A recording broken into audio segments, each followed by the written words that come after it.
नमस्कार शेतकरी मित्रांनो, आज आपण कावेरी सीड कंपनीची जी नवीन वाहन आलेलं भेंडीमध्ये जे आहे 1102 हे बघण्याकरिता खुबाळा गावी आलेलो आहोत। आणि हे गाव म्हणजे नागपूर जिल्हा आहे, ते याचा तालुका सावनेर तालुका आहे। ते सर्वप्रथम मी तुम्हाला दादाचा परिचय करून देतो, ज्यांच्या शेतात हे आज पीक लागलेलं आहे आणि आपण पीक पाणीसाठी आज इथं आलेलो आहे। इथं सगळे शेतकरी खुबाळ्याचे शेतकरी आहे, हे सुद्धा भेंडी लावणारे शेतकरी आहे आणि आपल्या आज या शेतामध्ये ही 1102 बघण्याकरिता इथं आलेला आहे। सर्वप्रथम दादाचा परिचय करून घेऊ आपण। तुमचं थोडं जोरात नाव सांगाल? वासुदेव भास्कर वाडकर, गाव आपलं खुबाळा, खुबाळा, तालुका सावनेर, जिल्हा नागपूर। किती पॅकेट लावले आपण?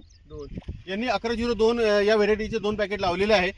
सोबत दुसरी पण व्हेरायटी लागली आहे, इथं 2 व्हेरायटी लागलेल्या आहे। तिसरी पण आहे अच्छा, तर 3 व्हेरायटी यांनी लावलेल्या आहे आणि याच्यामध्ये 2 पॅकेट 1102 चे आहे।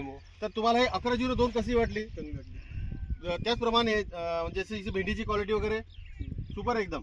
आता हे किती दिवसाचं पीक आहे? 200 पण आता हे ज्याला आता 2 महिने 2 महिन्याचं पीक आहे आणि थोडे किती झाले असेल आतापर्यंत? चौथा 4 झाली आणि सगळे पकडून 6 तोडे काहीतरी पहिले छोटे तोडे गेले ना? छोटे 2-4 चौथा थोडा हा, तर शेतकरी मित्रांनो 6 तोडे झालेले आहे आणि आता हे आपलं 1102 बघतोय। सोबतच इथं व्यापारी आहे, हे बरेचशा शेतकऱ्यांकडून भेंडीचे म्हणजे भेंडी विकत घेत असतात। तर तुम्हाला आपली ही 1102 व्हेरायटी कशी वाटली? चांगली वाटली ना, तोडाला वगैरे चांगली सोपी आहे, म्हणजे बाकी ज्या इतर वाहनं आहे त्या वाहनापेक्षा? चांगली मग आता तुम्ही बाकी शेतकऱ्याला काय सांगू इच्छिता? लावली पाहिजे म्हणजे हे लावून याचा फायदा होईल?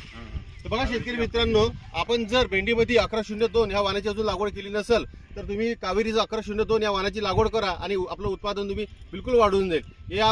जेव्हा तुम्ही भेंडी लावाल तेव्हा 1102 या वाहनाची लागवड तुमच्या शेतामध्ये करा आणि याचा अनुभव घ्या। धन्यवाद।